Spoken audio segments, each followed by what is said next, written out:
For 3 years, he prayed, fasted, and endured mockery, all in the name of love and hope for a child. But nothing prepared him for the day he found birth control pills hidden in his wife's bag. What followed would shake his world and expose secrets no one saw coming. Chuka and Amaka had been married for 3 years, and to everyone around them, they were the picture of success and love. They lived in a well-furnished duplex in Lekki, drove sleek cars, attended upscale events, and always managed to steal the spotlight with their undeniable chemistry and fashion-forward appearance. On social media, they were couple goals, posting sweet selfies, vacation clips from Santorini and Dubai, and motivational captions about love and patience. But behind the curated posts and picture-perfect smiles was a growing silence, a painful emptiness that neither of them could ignore anymore.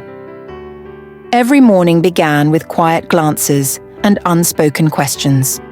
Every month ended in disappointment. Amaka would sit on the toilet seat, holding the pregnancy test with shaking hands, and Chuka would wait outside, pretending not to hear the muffled sobs. And when she came out with red-rimmed eyes, he would open his arms without saying a word, holding her tightly even though his own heart was breaking. They had prayed, fasted, and even sown seed offerings in churches. Chuka had begun to avoid family gatherings just to escape the familiar questions. "Any good news yet? When are we coming for naming ceremony? You people are not getting younger, oh?" Yet, amidst all the pressure, something never quite added up. Amaka avoided any deep conversation about seeing a fertility doctor. Chuka had suggested several times that they both get tested, just to be sure they were on the right track. But Amaka would dismiss the idea almost immediately, saying she was fine, that everything would happen naturally, and that he should stop overthinking it. When he mentioned IVF, she called it desperate. When he talked about ovulation tracking apps or even using simple test kits, she'd shrug and say, "That's too stressful, Abeg. Let's just relax. It'll happen when it's time." Chuka tried to understand.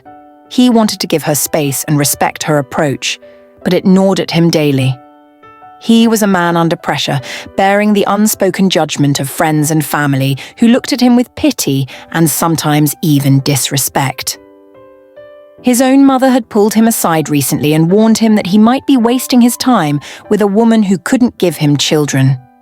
He defended Amaka fiercely, outwardly, but inwardly, cracks were forming. Then came the evening that changed everything. They were getting ready for dinner with some friends in Victoria Island. Amaka was running late as usual and was pacing the house trying to find her car keys. She swore she had placed them in her handbag earlier, but couldn't find them. Chuka offered to help. "Maybe it's buried under all your stuff," he said, picking up the heavy designer bag from the dining table. Amaka waved him off playfully and dashed into the kitchen to check the counter. Chuka unzipped the bag, expecting to see a jumbled mess of makeup, perfume, and receipts. As he rummaged through, trying to feel around for the keys, his fingers brushed against a small rectangular object wrapped in silver foil. Curious, he pulled it out and froze. It was a packet of birth control pills. His heart thudded violently in his chest. He blinked several times, hoping he was seeing it wrong. But no, it was real.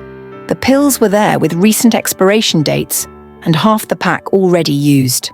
Chuka's throat dried instantly. For a moment, he felt like he couldn't breathe. His fingers trembled as he turned the pack over, still trying to convince himself that maybe, just maybe, it was something else. Maybe for skin treatment, hormonal balancing. But no, the label was clear. Birth control. He heard laughter from the corridor and looked up sharply. Amaka was walking in, holding her phone and giggling at something she'd seen online. She glanced at him casually, still unaware of what he had discovered. "Oh, you found the bag. Any luck with the keys?" she asked, strolling toward him. Chuka didn't answer. He couldn't. His world had just split open, and the woman he thought he knew, the woman he had defended, supported, and waited with, was standing in front of him with a smile on her face and a lie in her heart. He slipped the packet of pills back into the bag without a word. handed it to her slowly, and walked into the living room. His mind was racing, his emotions tangled in betrayal, confusion, and fury. Amaka didn't notice, not yet, but everything was about to change. Chuka waited until after they got back from the dinner party. He had held it in all through the evening, his face blank while their friends laughed and made jokes about fatherhood and how he and Amaka would be next. She had even joined in the laughter, clinking wine glasses and brushing his shoulder like everything was perfect. Inside, he was boiling. The betrayal sat heavy on his chest, burning like acid. As soon as they stepped into the house, Chuka shut the door behind them with more force than he intended. Amaka turned around, startled.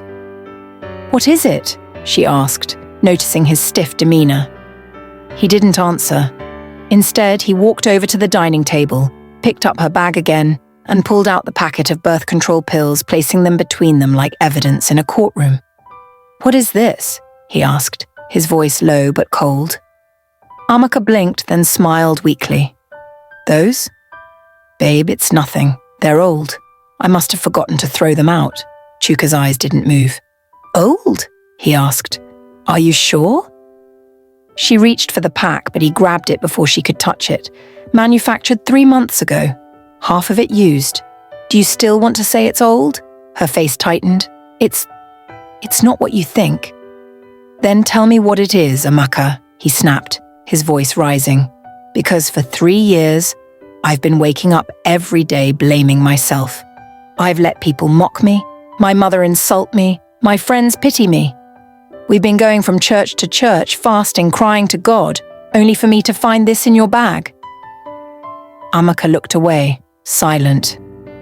"You've been taking pills," he continued louder now. "Birth control pills, while I've been praying for children." She sighed and finally met his eyes. "I didn't know how to tell you." He stared at her in disbelief. "Tell me what?"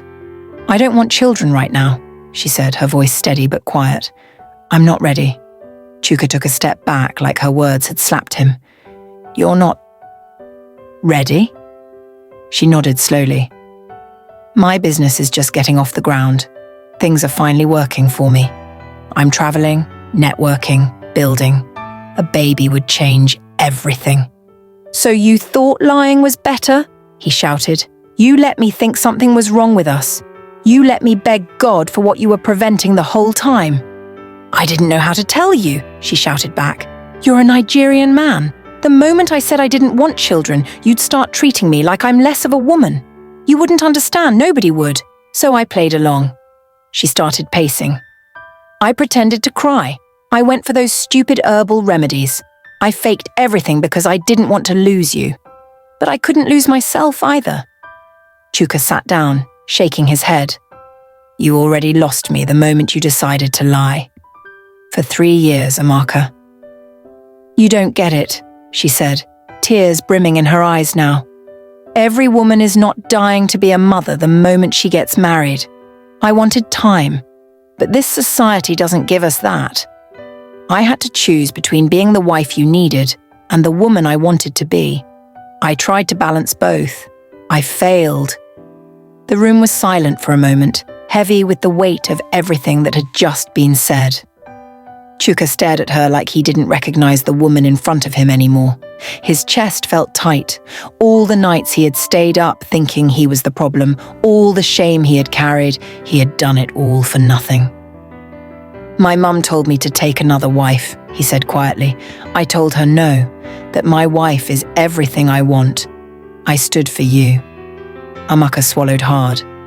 "I never asked you to lie to your mother." "No, you just lied to me," he replied, his voice empty now. She reached for him, but he moved away. "Chuka, please. I know I messed up, but I'm ready now. I can stop taking them. We can start trying." He looked at her like she'd gone mad.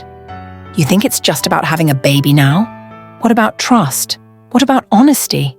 You broke something in me, Amaka." She started crying, but Chuka couldn't even find the energy to respond. His world had crumbled. The woman he had loved without question had played him like a fool.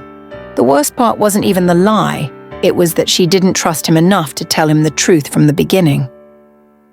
That night, Chuka slept on the couch. And for the first time since they got married, Amaka slept alone, knowing her lies had finally caught up with her. The days that followed their explosive argument were slow, heavy, and painfully silent. Amaka tried to hold it all together, hoping the shock would wear off and Chuka would calm down. But it didn't. He barely looked at her, barely spoke. When he did, it was short, cold, and empty. She tried everything. Made his favorite meals, left long apologetic messages, even showed him the pills flushed down the toilet, begging for forgiveness. "I've changed," she whispered one evening as he packed an overnight bag. "I was selfish. I see it now. I'm sorry, Chuka. Please, let's start again. I'll stop the pills. We can try for a baby." Chuka zipped the bag calmly and turned to face her. "Now you're ready," he said, his voice flat. "Now that the truth is out and you're afraid of losing me, you think this is about the pills?" She moved closer, tears threatening again. "Then help me fix it. Let's talk to someone. Let's go for therapy." He stared at her for a long time, then looked away. "You didn't just lie to me, Amaka. You stole time. 3 whole years. I kept blaming myself. I defended you to people who mocked me. I begged God for a child you were secretly preventing." She dropped to her knees, crying, clutching the hem of his trousers. "I swear, I didn't mean to hurt you. I was confused. I thought I was doing the right thing for myself." "But we were a team," he interrupted sharply. "You made a decision that affected both of us without even telling me. How do I build a family with someone I can't trust?"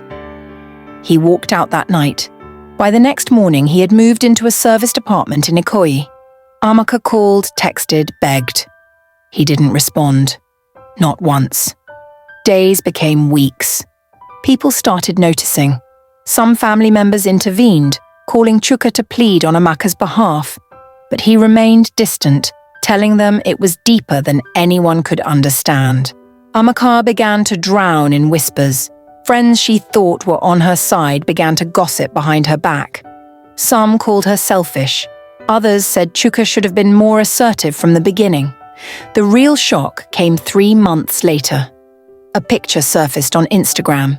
Chuka standing beside a woman in a white lace dress, holding a baby girl dressed in pink. The backdrop was a colourful baby dedication banner. "To the glory of God, Baby Chizom, Chuka Obieze."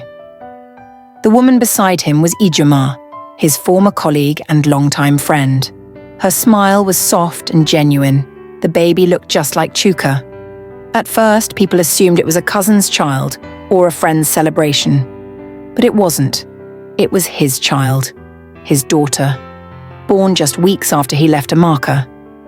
The news spread like wildfire across their social circle. Screenshots circulated in WhatsApp groups, and people were stunned. Was he cheating?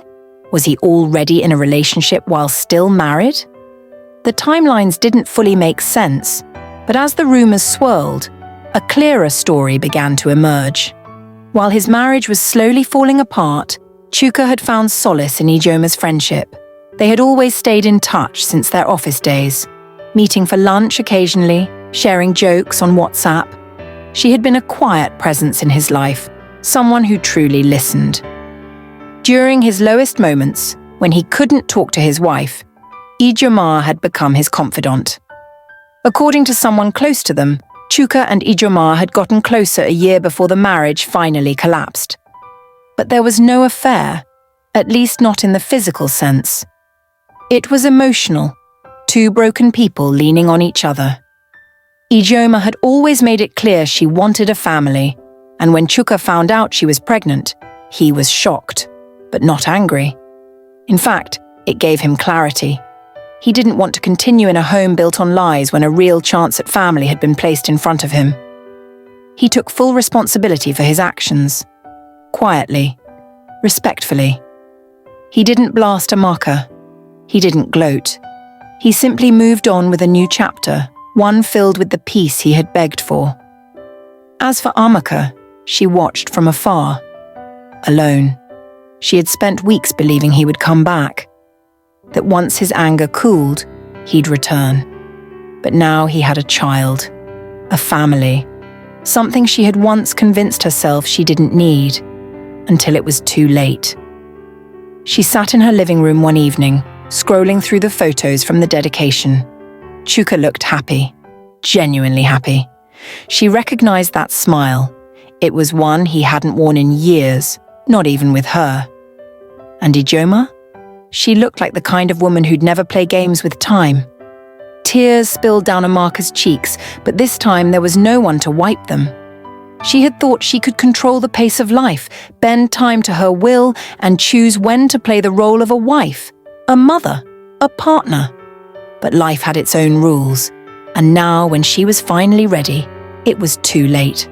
Chuka was gone. His arms were now wrapped around someone else, someone who had wanted what he wanted, when he wanted it. And in the end, the world learned something Amaka had learned too late. Time is not a toy. You can play games with it if you want, but one day it will play you back. Don't forget to like, comment, share and subscribe for more teachable and inspiring folk tales by FE.